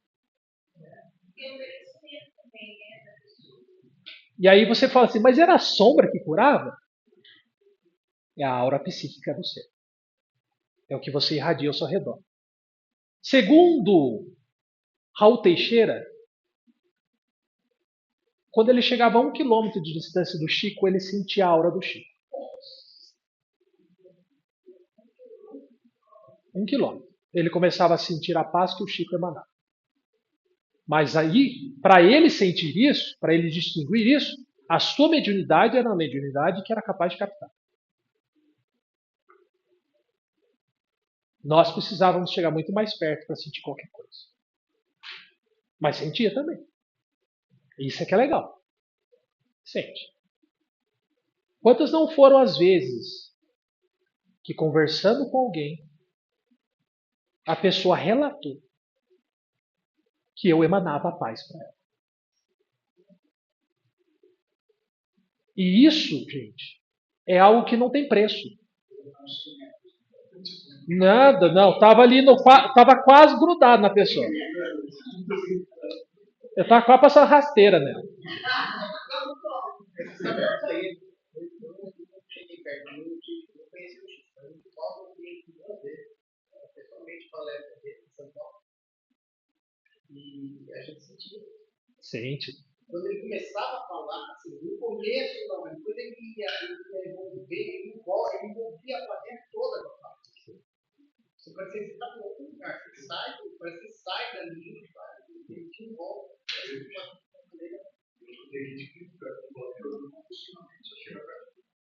energia é impressionante. Então é preciso entender que todos nós podemos, mas requer esforço, disciplina, muita vontade. Então não desanime, nós estamos apenas começando. Tá? É uma faculdade que muitos ambicionam com razão, e se todos os que desejam possuí-la pedissem com fervor e perseverança pela prece, e com um objetivo exclusivamente humanitário, que se você pedir para querer aparecer, não vai dar certo.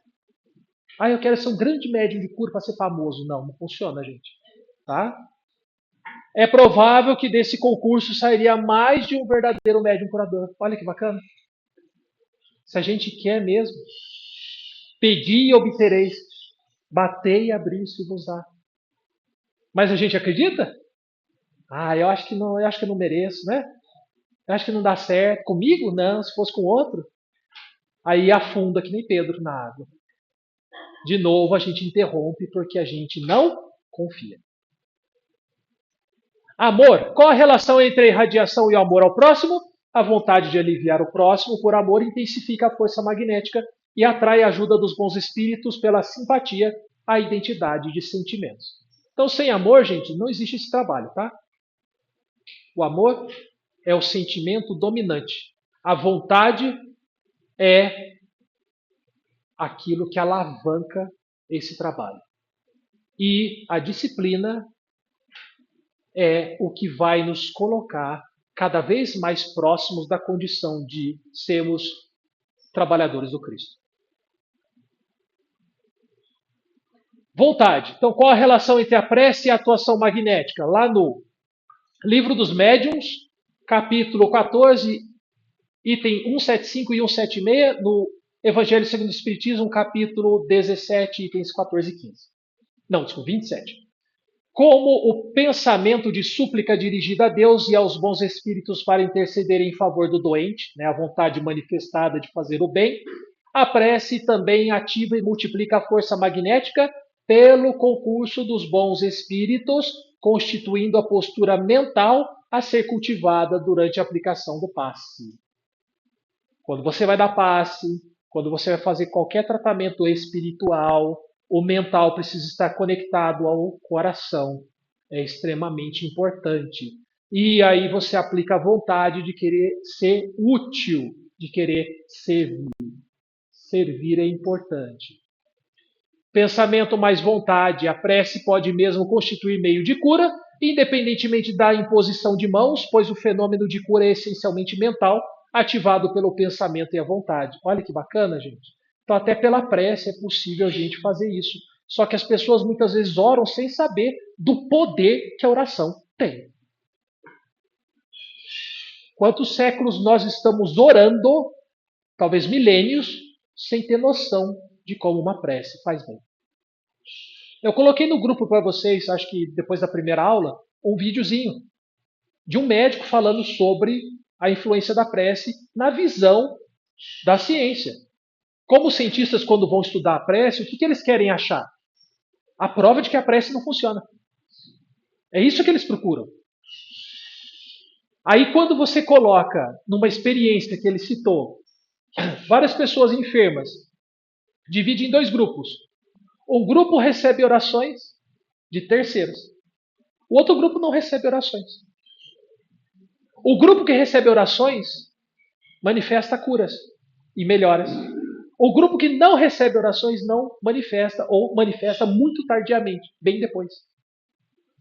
Aí ele fala assim: como que você fala que a oração é que nem efeito placebo? Você toma um remedinho de água com açúcar e porque você acredita ele cura? Não. Veio de um terceiro. Alguém que orou por você sem que você soubesse, porque esse grupo não sabia que estava recebendo oração. O experimento não contou. O grupo que recebeu então as melhoras, recebeu a oração de terceiros sem saber e melhorou. E o outro apresentou maior dificuldade. Eu fiz dentro do HP. E lá tem os grupos da USP, né? Que são experiências do Brasil e mundo, vários lugares. Então, eles têm um grupo lá que chama Profeiro. Esse grupo, eles começam a interferir no tratamento quando vê que tudo que eles já tentaram, na medicina, na ciência, não teve resultado. E lá, dentro desse grupo, tem o hospital de internados de problemas psiquiátricos, né? Bulimia, esquizofrenia, depressão. E os piores casos estão lá. As pessoas que chegam a ser internadas nesse são as pessoas que já passaram por várias internações psiquiátricas, já tentaram o suicídio várias vezes. Não é caso simples, só casos complicados. E quando tudo já foi tentado, nada melhor, aí entra esse processo. Esse processo ele vai trabalhar justamente a espiritualidade. Porque quando começa a chegar nesse ponto e nada realiza, o que acontece? Por que o paciente não tem melhor? Daí é a última tentativa dele, é trabalhar a espiritualidade. Então hoje isso já é provado dentro da USP, que é uma referência para isso, de que a espiritualidade atinge e contribui para o tratamento médico. Então, você pode ter o melhor tratamento médico do mundo. Se você não trabalhar a sua espiritualidade, não acreditar, fica mais difícil o tratamento ter um resultado significativo. E prova também, isso tudo prova científica, né?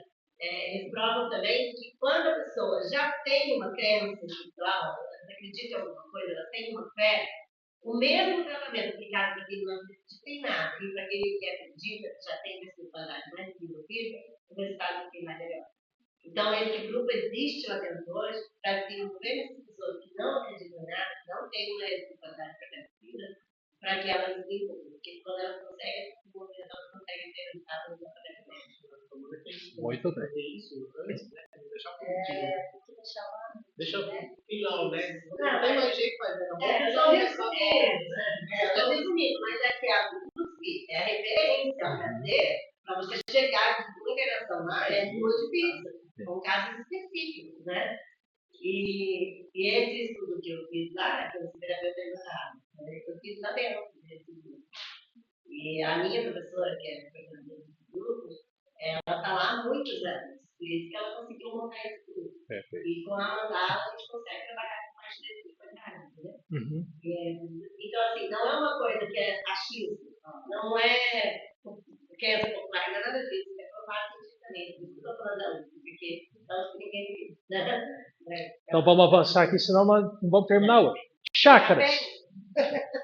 Também chamado de centro vital por André Luiz, a palavra chakra significa roda em sânscrito, é um idioma antigo, tá? Uma linguagem que já não é mais utilizada. São pontos de conexão ou enlace pelos quais flui a energia de um a outro veículo ou corpo do ser humano. São acumuladores e distribuidores de força espiritual situados no corpo etéreo, pelos quais transitam os fluidos energéticos. Através dos chakras, você emana energia e você recebe energia. Então, você tem chakras do topo da cabeça até a parte inferior da sua coluna. Quanto mais alto, esse chakra mais próximo das energias etéreas, das energias sutis, da espiritualidade. Quanto mais baixo, mais conectado com as energias terrenas, as mais densas. Ok? A palavra chakra vem do sânscrito e significa roda de luz, também conhecido como centros vitais, fulcros energéticos ou centros de força. Geralmente são visualizados por videntes e clarividentes como campos em forma de redemoinhos, com a aparência de uma flor, com pétalas irradiantes e coloridas. O nosso corpo é regido por esses centros, que vibram em sintonia uns com os outros, ao influxo do poder diretriz da mente, estabelecendo um veículo eletromagnético no qual o pensamento vibra em circuito fechado antes de exteriorizar-se. Cada célula do nosso corpo pode ser considerada um motor elétrico ou diminuto centro vital. O complexo humano é formado por centenas de chakras, que são classificados como mínimos, menores, maiores, secundários, principais e primordiais. Esses centros de força desempenham diversas funções, dentre elas a de reger as atividades fisiológicas dos órgãos a eles relacionados. Levando em conta as várias escolas que estudam o tema, definimos como primordiais 10 centros: o coronário, o cerebral ou frontal, o ágina, o laríngeo ou da garganta, o cardíaco, o gástrico ou solar, o esplênico, o umbilical, o genésico ou sexual e o fundamental. Na animação, vemos a parte anterior e posterior de cada chakra, que juntas formam um só órgão.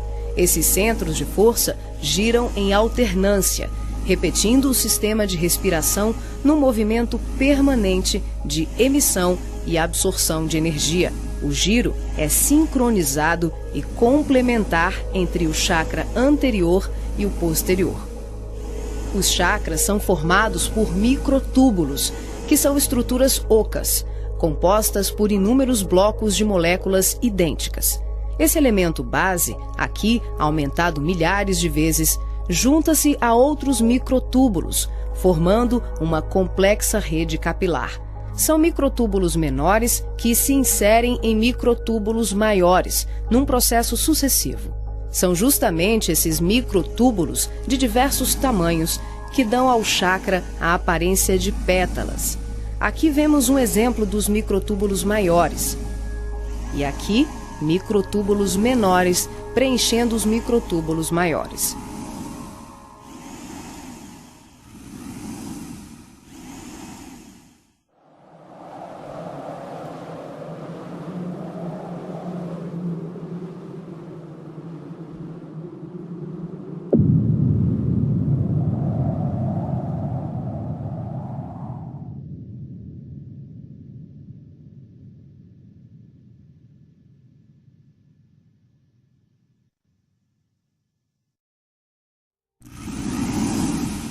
Vemos agora os chakras relacionados aos seus respectivos órgãos. Começamos pelos superiores, representados pelo coronário, frontal e ágina, anterior e posterior. Podemos observar o giro em movimentos de alternância, num ciclo permanente de emissão e absorção de energia. Vemos também a sincronia entre os anteriores e os posteriores. O coronário é o centro da sabedoria. Tem responsabilidade direta sobre as funções psicológicas, cerebrais e espirituais. Alimenta as células do pensamento e é o provedor de todos os recursos eletromagnéticos indispensáveis à estabilidade orgânica. É o centro de mais alta frequência. Na animação, o chakra Ajna, responsável pelas percepções visuais, vidência e clarevidência, aparece na sua parte posterior da mesma maneira que o frontal. Na verdade, eles se juntam, formando um só chakra, localizado na parte posterior da nossa cabeça. É aqui que o cordão de prata é inserido. O frontal é o centro da mente. Responde pelas funções da visão, da audição, do olfato e ainda administra o sistema nervoso central. É responsável também por uma vasta rede de processos da inteligência, que dizem respeito à palavra, à cultura, à arte e ao saber. O chakra laríngeo é o centro da expressão, regula a fonia, o sistema respiratório, o processo digestivo inicial, a pressão arterial e corresponde-se com as glândulas tireoide e paratireoide.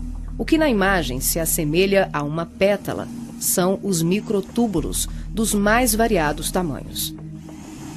Eles giram em um processo sincrônico, sempre de forma complementar. O cardíaco é o centro do sentimento. Vemos a sua feição posterior e anterior. Ele sustenta os serviços da emoção e do equilíbrio geral. É o responsável pelas energias de todo o aparelho circulatório e se relaciona com o sistema nervoso parasimpático.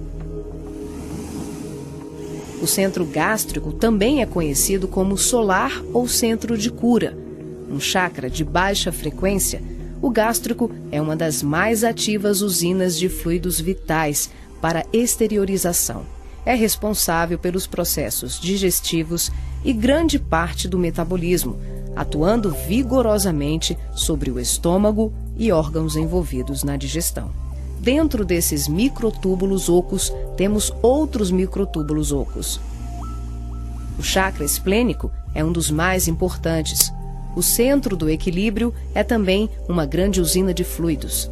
Ele regula a distribuição e a circulação adequada dos recursos vitais em nosso corpo. A feição de pétalas que vemos nessa animação é por conta dos microtúbulos maiores. O umbilical completa as funções do gástrico e do esplênico. Na sua parte posterior, ele é menor. Nós ampliamos para demonstrar de forma clara como esses chakras se interagem. O genésico, conhecido também como chakra sexual, é o centro das formas e elevação. Exerce grande importância nos processos genésicos. Elabora densos campos fluídicos que, quando bem canalizados, podem propiciar vigorosos potenciais energéticos no campo do amor e da criatividade. O chakra fundamental trabalha como se fosse o posterior do coronário. Ele está na base inferior da coluna vertebral, na região do períneo, entre o ânus e os órgãos genitais. Forma, junto com o genésico e o básico, uma tríade, tão importante como o coronário, o frontal e o ágina. Integrado ao genésico, esse centro trabalha principalmente na captação de energias vindas da Terra, oriundas dos raios gama, da água e dos metais.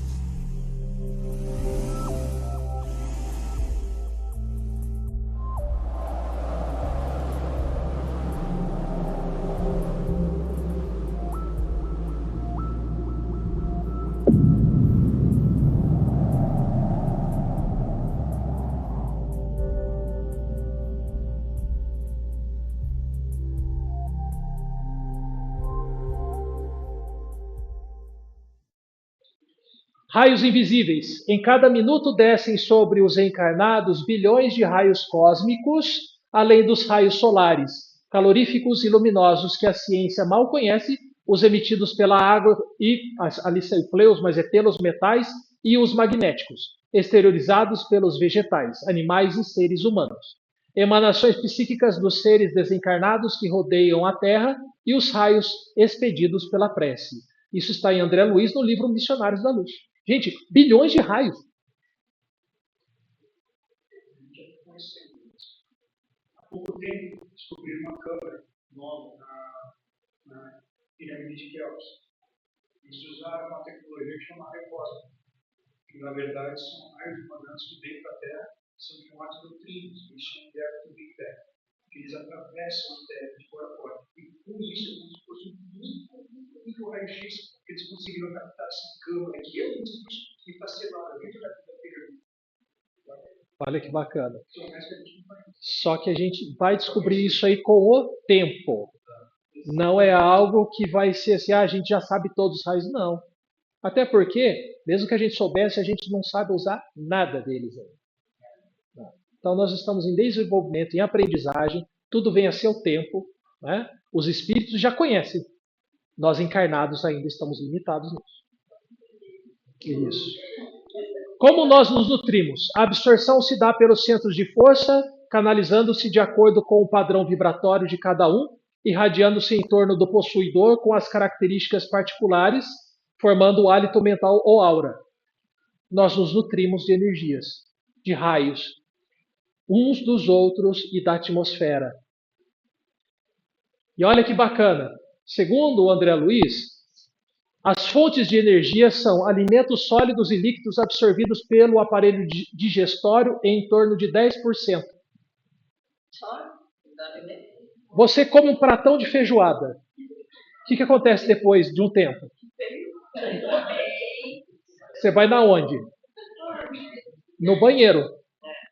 O que sai lá? Muita coisa. Muita coisa. O que eu quero mostrar para vocês é o seguinte, aquilo é a mesma matéria que entrou, gente. Por que sai tudo aquilo se eu tenho que absorver? O que eu aproveito mesmo do que foi absorvido do alimento? 10%. A matéria sai quase que integral, sai 90%, vai embora do que você come. Isso é muito legal, porque, no sentido inverso, a gente consegue ficar muito tempo sem comer, 40 dias. Em segundo lugar, a gente consegue ficar muito menos tempo sem respirar, 3 a 4 minutos. E quanto tempo ficaria sem energia? Esse por cento, 70%. Mas é um pouco, muito da energia do que o alimento também. Então, aquela energia ali é diferente. Já vou falar dela, vamos chegar um por um. Então, primeiro, o alimento é 10%. A maior parte do que eu me alimento eu devolvo para a natureza. O que eu realmente uso é muito pouco. Ar atmosférico absorvido pelo aparelho respiratório, 20%. Nosso lar, o ministro de nosso lar, queria que todos os espíritos lá aprendessem a se alimentar pela respiração. Chama uma colônia superior para vir alguém ensinar, só que o povo lá queria comer carne e briga com ele. Nós vamos um dia aprender a nos alimentar mais pela respiração. Não é o caso agora, tá? Por enquanto a gente está brigando pela carne. Energia fluídica absorvida pelos centros de força equivale a 70%. Lembra que eu falei que nós automatizamos isso? Vocês se alimentam de Deus, gente, da energia divina, do amor divino, sem pensar em nada. Por isso que o centro de força e desequilíbrio, ele está se alimentando de forma equivocada, insuficiente, vai adoecer. Entenderam?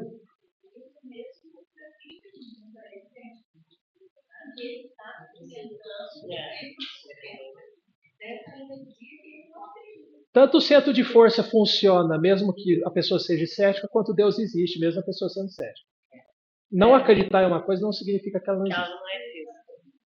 Esse é o problema para quem é cético. Tá? A energia solar é física. Ela entra nessa energia. Só que a energia solar ela é bem material, então a nossa pele ela absorve também. Só que junto com os raios solares tem muitos raios que nós não vemos, não imaginamos que existem. Muita coisa mesmo. Inclusive a energia dos animais e das plantas. Eles emanam energias também. E nós absorvemos. Abraça uma árvore, passa ansiedade. Não estou ouvindo. Por isso que em alguns países, com a baixa incidência de energia de luz solar, as pessoas têm mais depressão, ficam mais doentes, né? Por quê? Você não está absorvendo o alimento da energia do sol. Então, a falta da energia solar causa em nós uma deficiência alimentar, porque nós precisamos nos alimentar dela também. Ativação dos chakras. Queremos ativar os chakras? Olha que bacana, gente. A pessoa fala, quero ativar meus chakras, quer ver espírito. Tem gente que pergunta, tá? Queremos ativar os chakras? Busquemos o evangelho. O que significa buscar? Olha o que o dicionário mostra para nós. É esforçar-se por encontrar ou descobrir. Então, buscar o evangelho, gente, vá ao encontro. Esforce-se. É examinar cuidadosamente. É só ler o evangelho? Não. Presta atenção no que você está lendo. Reflete. Ir ao encontro de. Buscar o evangelho, então, é esforçar-se, é examinar com detalhes e ir ao encontro daquele ensinamento. Queremos renovar energias? Cumpramos o evangelho. Cumprir significa observar a realização de algo, desempenhar algo, atingir algo de modo satisfatório. A pessoa lê o evangelho, mas ela não consegue realizar satisfatoriamente as ações de perdoar, de amar, de compreender. Não adiantou. Você quer renovar energias? Tem que fazer o que o evangelho propõe. Queremos sublimar energias? Vivamos o evangelho. Tudo mais nos virá por acréscimo da bondade de Deus. Gente, viver significa passar a vida de um certo modo. Pegar o evangelho e falar, esse aqui é o padrão de vida que eu devo seguir. Nutrir-se de, sustentar de algo. Alimente-se do evangelho com frequência. Palavras de vida eterna. Ir além do momento presente, perdurar. O evangelho é para sempre. Os ensinamentos do Cristo são crísticos, são ensinamentos universais. São para qualquer povo, qualquer nação, em qualquer lugar do universo. Ok? Problemas com os chakras. Chakra bloqueado não é a causa, é uma consequência. A condição essencial para que a pessoa harmonize energeticamente outra vez é que se moralize e abandone seus vícios. Sabe aqueles microtúbulos?